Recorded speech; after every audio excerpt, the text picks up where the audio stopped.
book, Letters to Trump, back and forth. You had a lot of letters also before you were in government with Richard Nixon. I counted 25 letters. And you seem to like Nixon, not necessarily all his foibles, but you like the way the man was smart, the man would think things through. Tell us about Nixon and what it was about him that appealed to you and what it was about him that didn't so much appeal to you.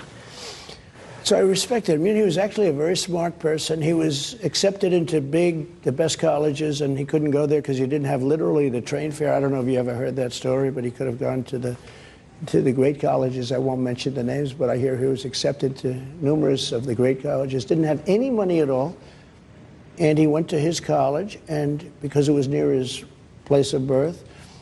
But he was actually a very smart guy.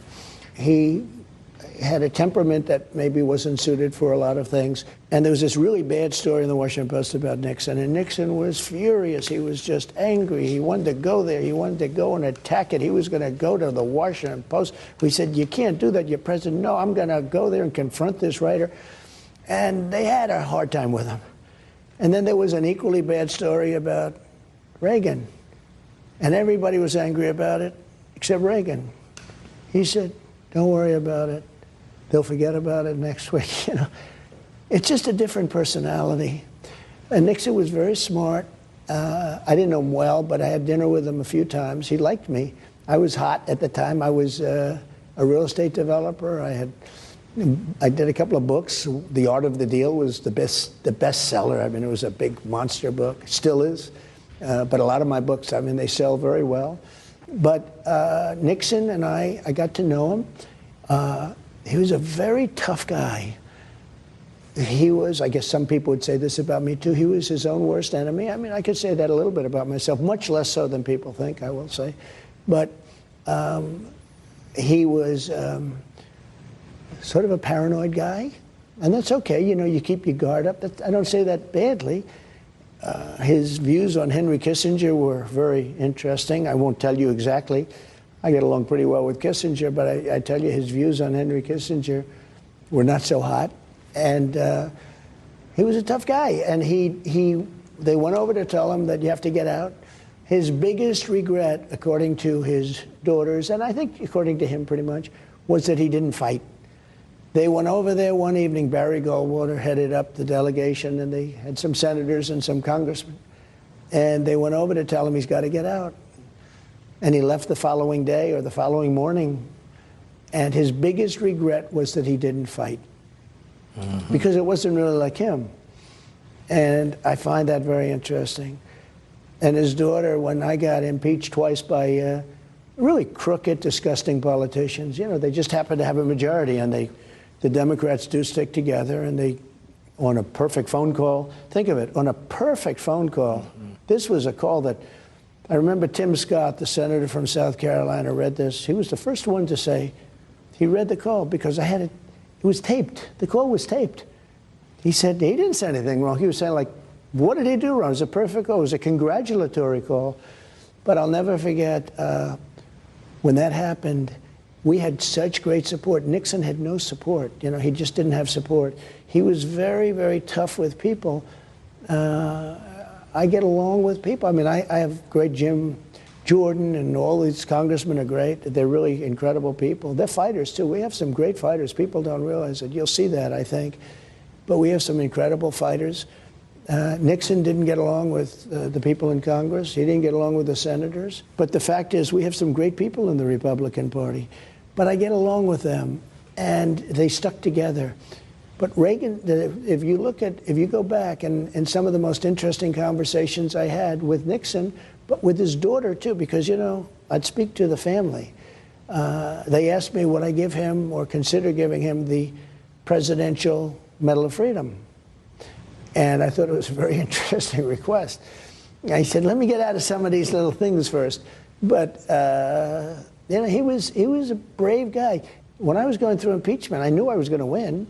I didn't do anything wrong, and I had no darkness. There was like, people were saying, you're very happy. I said, yeah, I'm happy. I've got a great group of people that are supporting me, including a first lady that's fantastic, who's very popular, by the way, very, very popular. I made a speech the other day, and They have songs, we love our First Lady. They do love our First Lady. They like everything that I brought to the table, and they like what we did. You know, we had the greatest economy in history. We had the greatest economy in the history of the world. We were lapping China. China was going to catch us in 2018 for 20 years. That was the year they were going to catch us. And they were on track to do that. And I took our country to a new level economically. It was incredible what we did. But especially during that period prior to COVID, we had the greatest economic machine in history. There's never been anything like it. African American, Asian American, Hispanic American, women, men, everything. You have a degree from MIT, the Wharton School of Finance, and Harvard, and you had the greatest job. You had no degree, and you had the greatest job. You didn't go to high school, and you had the greatest job. If you had a high school diploma, you did great. We never had a period. We had 161 million people working. We've never had that before, even more than that. So we had a period of time, and we can do it again. The problem we have, though, is right now we're allowing millions and millions of people into our country, and many of those people, I don't want to sound like a bad person, but many of those people come from prisons. Many of those people come from mental institutions, insane asylums. They say, don't use that word. It's not a nice word. But they're being let into our country. And I saw recently there was an article, a doctor in a South American country, a psychiatrist, he said, you know, I've worked 24 hours a day my whole life. I don't have anything to work because they've let all the patients out. They're all in America. And he wasn't saying it even as a bad thing. He was just making a statement. I said, isn't it sad? They're emptying out their mental institutions into our country. Biden is doing it. They're emptying out their prisons, MS-13. Not that I discriminate against, but when you have a man with lots of tattoos on his face, historically it's not the greatest thing in the world, okay? But they're letting all of the MS-13 people out and pushing them into our country. They're already here, by the way. So you go into these countries and their prisons are empty, and you know what the money, I mean, number one, the trauma and everything, but you know the money they're saving? Forget about the money that we subsidize. The money that they're saving, Mark, is so incredible. Their prisons are empty and their mental institutions are empty, and these people are all living in this country. We're going to be paying a tremendous price for this. Mm-hmm. But we'll do something about that. It's a real big problem, what they're doing on the border. I had the safest border in the history of our country, in the recorded history. My last year, our numbers were incredible, and that included drugs and human trafficking. We had the lowest human trafficking numbers in 37 years, and we had the lowest drug numbers. I mean, we had numbers for drugs that were the lowest that they've seen in so long. Now, drugs are 12 times higher than they were just a couple of years ago. Think of it coming in. There's nobody to even stop them. I was buying the best equipment in the world. You know the best equipment for detecting drugs? You know what it is? A certain type of German Shepherd dog.